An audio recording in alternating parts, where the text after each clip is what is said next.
El desierto es seco e inhóspito, casi despiadado, pero a veces tiene sus caprichos y permite que el agua aflore desde lo profundo en forma de pozos o manantiales. Entonces, en medio de esa enorme extensión ocre y calcinada, surge como un milagro la mancha verde de un oasis. A 11 kilómetros del Mar Muerto y a 8 del río Jordán, Jericó, la vieja Jericó, levantada en torno a uno de esos milagros, es un mundo aparte. Hace ya 12.000 años que la gente viene viviendo en este lugar. Primero fueron los cazadores, grupos nómadas que se instalaban durante algún tiempo, y después los agricultores, que se establecieron de forma definitiva para aprovechar los recursos que en medio de esa desolación les brindaba la naturaleza. 120 siglos de historia en la que se alternaron épocas de esplendor y épocas de abandono. Codiciada por su fertilidad y riqueza, sufrió tantos ataques que en la Edad del Bronce sus murallas fueron derrumbadas y vueltas a construir no menos de 17 veces. La Biblia se refiere a ella como la ciudad de las palmeras, y en verdad se merece tal nombre, porque aquí crecían y crecen con abundancia, mientras que en el resto de Palestina son una rareza. Palmeras y otras variedades de árboles frutales cuyos productos son un regalo para la vista del viajero que llega del desierto. Lo que hoy llamamos Jericó, regado en este día generosamente por la lluvia, era en otro tiempo Erijá, la pequeña ciudad del oasis, famosa ya entonces, entre otras cosas por la resina de sus árboles, con la que se hacía el célebre bálsamo de Judea, eficaz contra las jaquecas y los problemas oculares, tan apreciado en la época antigua que Cleopatra se lo hacía enviar desde aquí por Marco Antonio. Hay muchas razones por las que Jericó, posiblemente la ciudad más antigua del mundo, debe ser visitada. Sus murallas derruidas a golpe de trompeta, el carro de Elías, el arca de la alianza, Eliseo, personajes y acontecimientos que pasaron a la historia como prodigiosos. Volveremos para hablar de todo ello, pero hoy estamos aquí por otro motivo. Hoy estamos aquí porque fue el lugar donde se produjeron unos hechos que cambiaron el destino de un hombre y con él el destino de una parte de la humanidad. A las afueras de la antigua Jericó hay un áspero y desnudo monte, el Monte de la Cuarentena, también conocido como el Monte de la Tentación. A medio camino de su escarpada ladera se alza un monasterio ortodoxo edificado a principios de este siglo. Pero desde mucho antes monjes y eremitas han venido eligiendo este monte como lugar para el recogimiento y el ayuno. Las cuevas que abrieron o habilitaron como morada a lo largo de los siglos aún son visibles. Sendero arriba, el viajero puede llegar sin demasiado esfuerzo al monasterio. Si lo hace, sus ojos podrán contemplar un paisaje singular. Dominará el valle de Jericó, el extremo norte del Mar Muerto, y más allá, si el día está despejado, los montes de Moab, desde donde Moisés pudo ver la tierra prometida que nunca llegaría a pisar. El mismo paisaje que hace casi 2000 años recorrió un hombre singular. Según la tradición, este fue el lugar donde Jesús se retiró en ayuno y meditación, y desde lo alto de este monte, desde donde el diablo le mostró los reinos de este mundo, ofreciéndoselos a cambio de que se postrara ante él. Vamos a detenernos unos minutos en este lugar que fue tan importante en su vida para hablar de Jesús. Saber no es lo mismo que creer. Para los creyentes no hay duda. No hay duda respecto a Jesús y respecto a lo que de él se dice en los evangelios. Pero saber, lo que se dice saber, sabemos muy poco de la vida de ese hombre. Ni siquiera hay plena seguridad de que este personaje, tan familiar en nuestra cultura y con tanto peso espiritual, haya existido realmente. Las escasas referencias históricas de una parte y de otra los muchos textos de supuestos eruditos afirmando que Jesús es solo un mito, justifican que busquemos a un experto, a alguien cuya opinión, sin estar condicionada por la fe, sea tan sólida como objetiva. Hay dudas en mucha gente, muchos dudan, pero yo creo que son dudas absolutamente ridículas desde el punto de vista histórico. Y lo digo yo, que a mí personalmente, como un hombre que procura ser aséptico y que es un historiador de la antigüedad que intenta ser independiente, que me da igual si existió o no existió ese personaje, digo, sin embargo, que es verdaderamente absurdo el negar su existencia por varios motivos. Primero, pues porque al menos a mediados del siglo II tenemos un testimonio absolutamente cierto de un historiador imparcial, que es Tácito, que testifica que ese personaje existió y que murió bajo Poncio Pilato. Eso está en las historias, así a voz de pronto, en el libro 15, número 44 aproximadamente.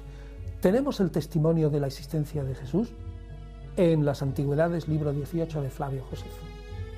Y aunque es un testimonio manipulado por los cristianos, sin embargo, los judíos que lo han rehecho y que lo han redestocado, ven perfectamente que hay ahí un fragmento auténtico, genuino de Flavio Josefo y que habla especialmente de ese Jesús y con bastante respeto, como un hombre sabio que sabía de la ley.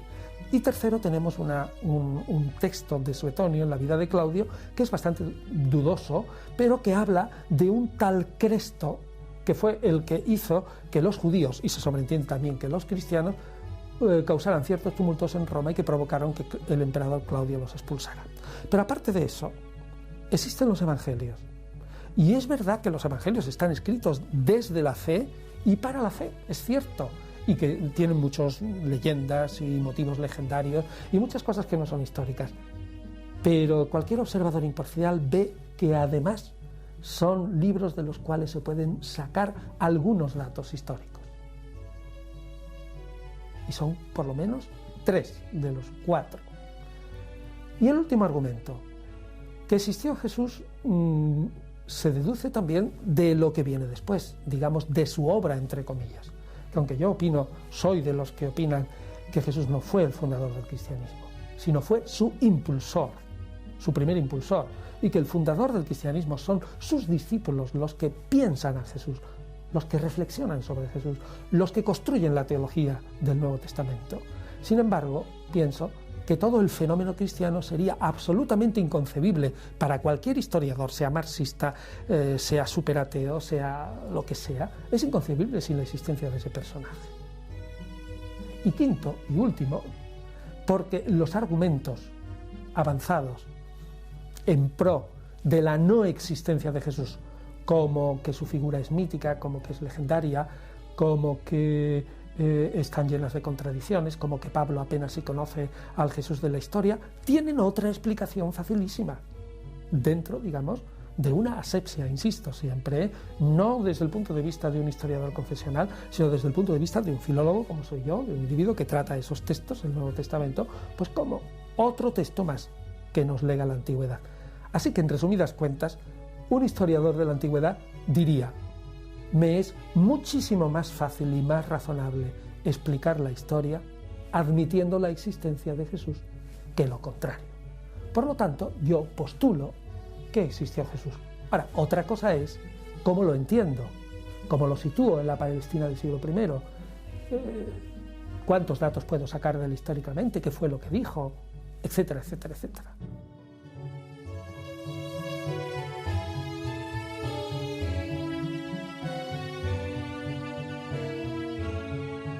Los evangelios fueron escritos mucho tiempo después de que él muriera. Todos los expertos coinciden en que casi con toda seguridad ninguno de los 4 evangelistas, Marcos, Mateo, Lucas, Juan, conocieron personalmente a Jesús. Se limitaron a recoger una serie de tradiciones orales, a acumular un material y a ponerlo por escrito. Del estudio de ese material se deduce que hay un antes y un después. Ese después se refiere a su vida pública y comienza a raíz del momento en el que Jesús entra en contacto con Juan el Bautista y toma conciencia de cuál es su papel, de qué es lo que debe hacer y se retira a este lugar. Del antes, de lo que sucedió antes de ese momento, no sabemos prácticamente nada. El movimiento religioso y social creado en torno a la figura de Jesús, lejos de apagarse con su muerte, creció de forma vertiginosa. Sus cada vez más numerosos seguidores se encontraban ante un personaje singular, pero del que apenas sabían nada. Un maestro cuya biografía anterior a su predicación era un misterio. Y como ha sucedido con otros hombres extraordinarios a lo largo de la historia, se le inventó una estirpe y un nacimiento que fueran acordes a su importancia. Al igual que a Buda, a Quetzalcóatl, a Huitzilopochtli, a Alejandro Magno, a Polonio de Tiana, por citar algunos ejemplos, a Jesús también se le inventó una concepción virginal y una serie de hechos prodigiosos que justificaran su carácter divino.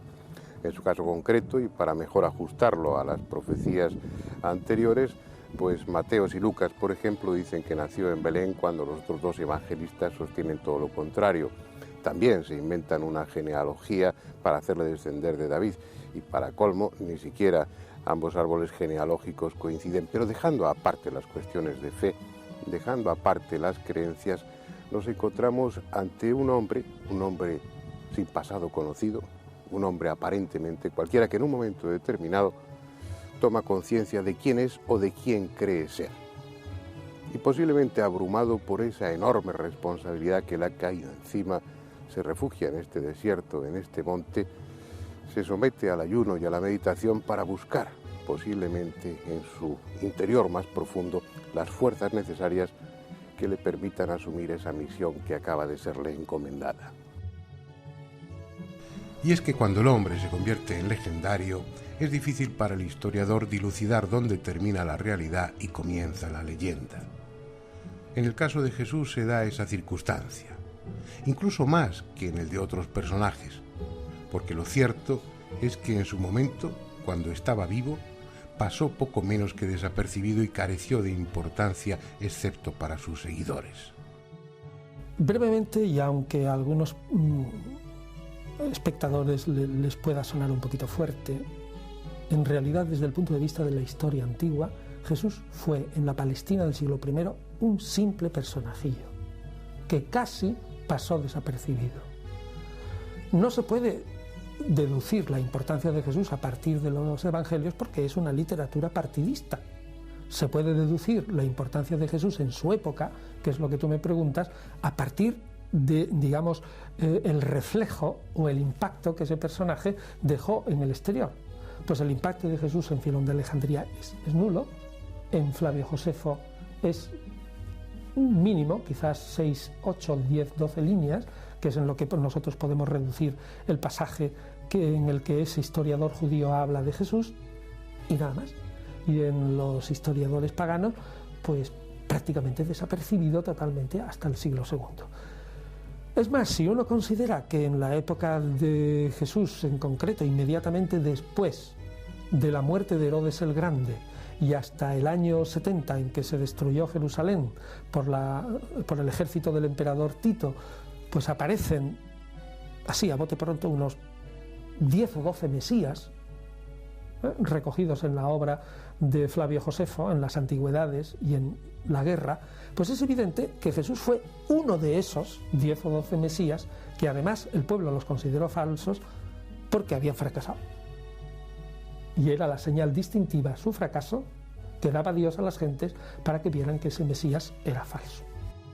Solo, sin más compañía que las fieras y los ángeles, simbólicamente sus propios instintos y su espiritualidad, ha de morir para nacer de nuevo, que es el objetivo de toda iniciación. En este lugar, a este monte, según la tradición al menos, llega un hombre cualquiera, un hombre común, y de él saldrá un hombre divinizado, un hombre consciente de su divinidad. Ese diablo al que se alude en esos pasajes recogidos por 3 de los evangelistas no hace más que cumplir su misión, tentar al hombre común, al hombre mortal, para que él compruebe si ha alcanzado el nivel de espiritualidad necesario que requiere esa misión que le espera. Pero los humanos somos como somos y condenamos, atacamos al diablo como tentador en lugar de asumir nuestra propia responsabilidad. De este monte saldrá pues un hombre distinto, un hombre divinizado que va a emprender una misión. Nosotros también vamos a continuar nuestro camino, pero antes me gustaría tomar nota, hacerles que se fijaran en un detalle que a mí al menos me ha llamado la atención. 3 de los evangelistas, puesto que Juan no lo cita, al referirse a este pasaje dicen exactamente que Jesús estuvo en este monte 40 días y 40 noches. ¿Por qué 40? Desde la escuela de Pitágoras y aún antes, el 4 es el número de lo creado, de lo manifestado. Se alude a él en todas las culturas antiguas. Los reyes son los señores de los 4 vientos, de las 4 direcciones, de los 4 mares, de los 4 ríos, de los 4 elementos. Es la totalidad de lo material, pero, y esto lo hace aún más importante, contiene el 10. La suma de los 4 primeros números da el número sagrado, el tetractis de los pitagóricos, ese 10 que simboliza la creación, lo que empieza cuando todo acaba, Dios en definitiva. Para unos ese lenguaje numérico presente en la Biblia y en la mayoría de los textos legendarios forma parte de una enseñanza oculta. Se trataría de una doble lectura solo apta para los iniciados. Otros, en cambio, no lo dan importancia, consideran que es un mero capricho de los autores, el deseo de unificar con números redondos periodos de tiempo cuya duración desconocía. Sea de una u otra forma, el hecho es que, de ser cierto lo que dicen 3 de los evangelistas, tras ese periodo de aislamiento en el desierto, presuntamente en el llamado Monte de las Tentaciones, Jesús, hasta ese momento un desconocido, emprendió lo que para él era su misión.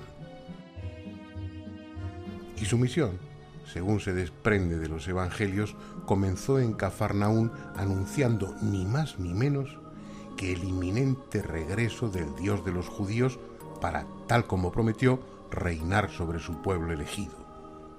Frases como «se ha cumplido el plazo, el reino de Dios está cerca» o «arrepentíos, pues ha llegado el reino de los cielos» no pueden ser más explícitas. Además, ese trascendente acontecimiento para los israelitas no lo vaticinaba en un futuro lejano, sino todo lo contrario. «Os aseguro», dijo, «que todo se cumplirá antes de que pase esta generación».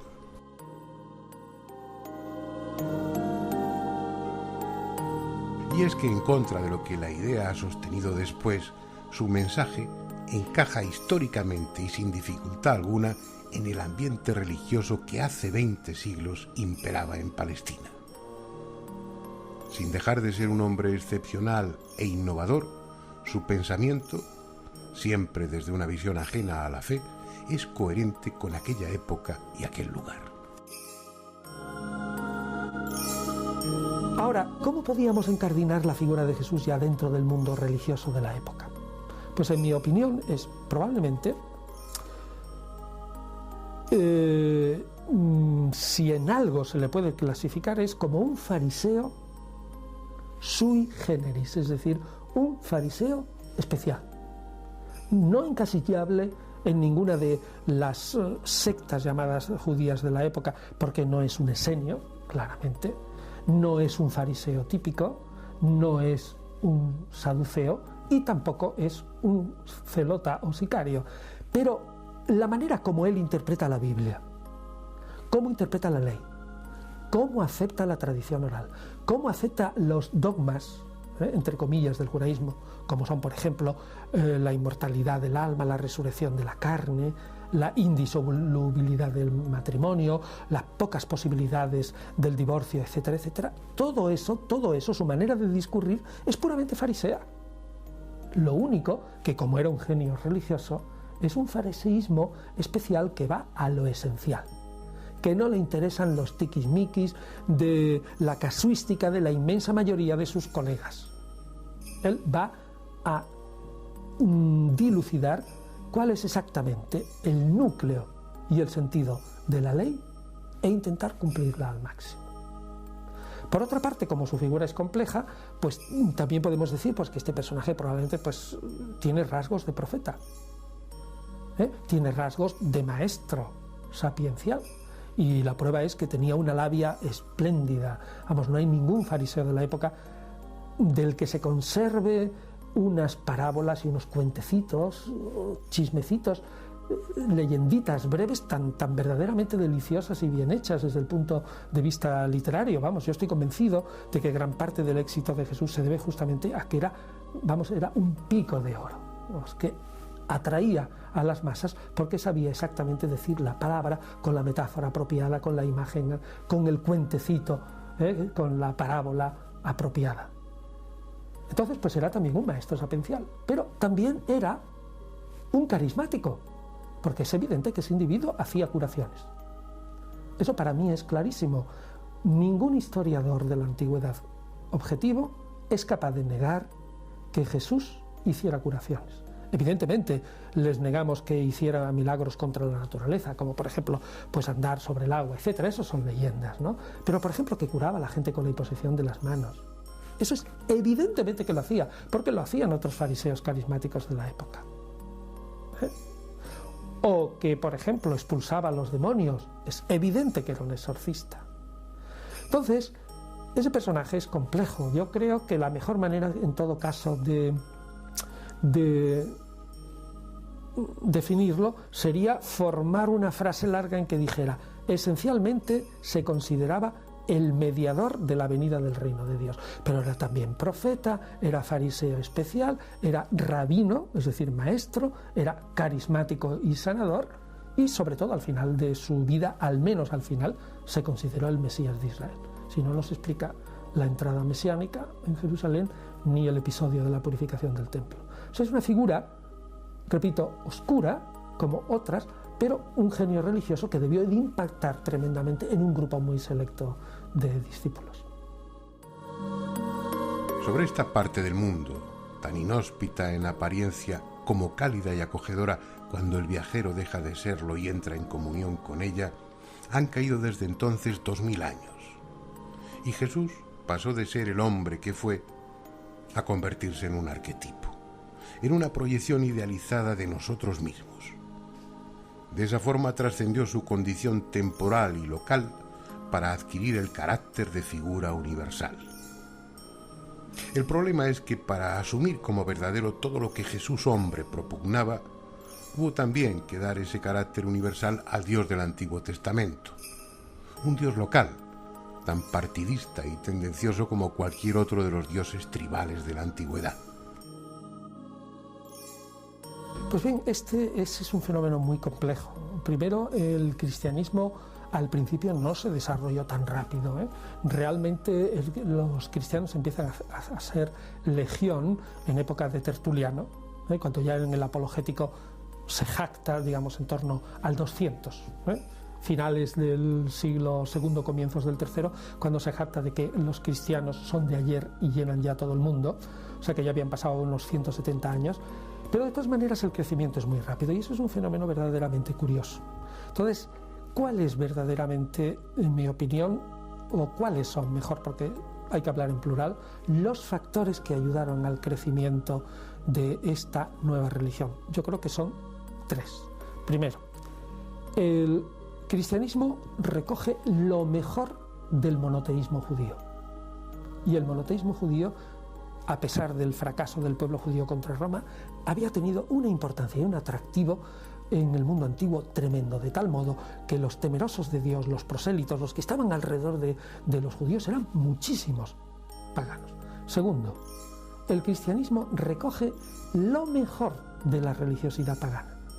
Y el cristianismo me refiero al de Pablo, que es el cristianismo que nos ha venido hasta hoy, no el cristianismo de los inmediatos discípulos de Jesús, que prácticamente se muere, ¿no? Sino el cristianismo paulino.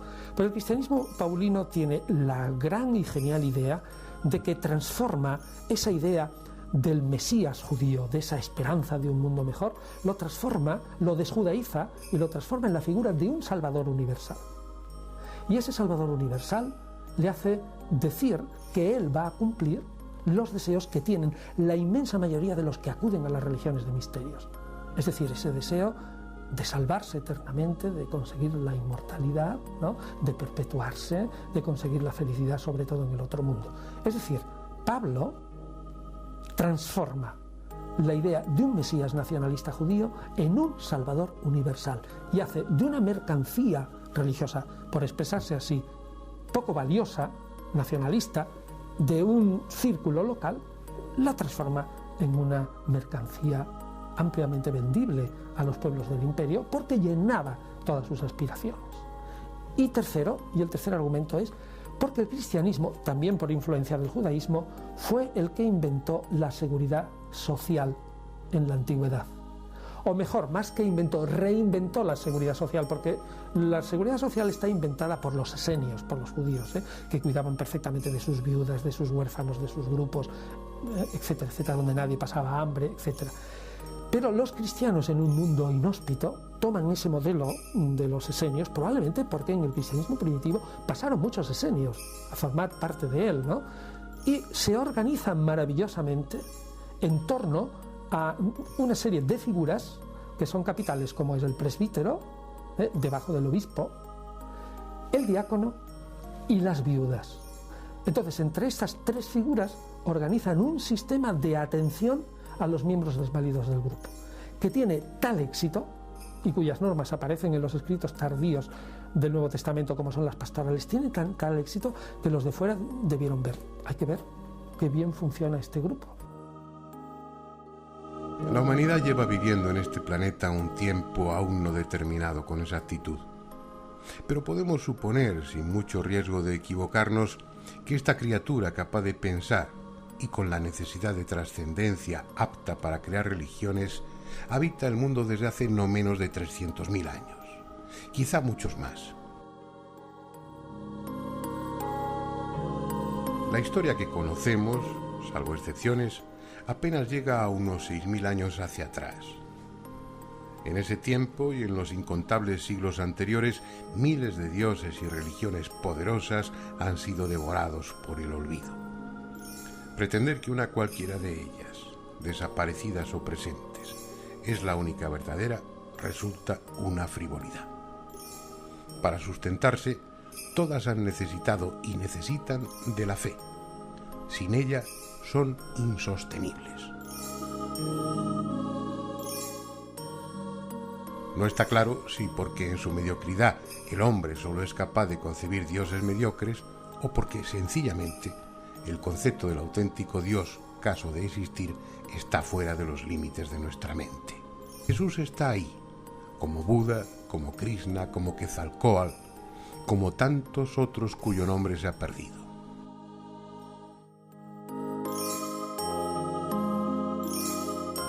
La historia, que nada tiene que ver con la fe, nos dice que fueron simplemente hombres. Y probablemente es cierto. Pero también es posible que su grandeza, incluso su divinidad, radique precisamente en eso, en haber sido hombres verdaderos.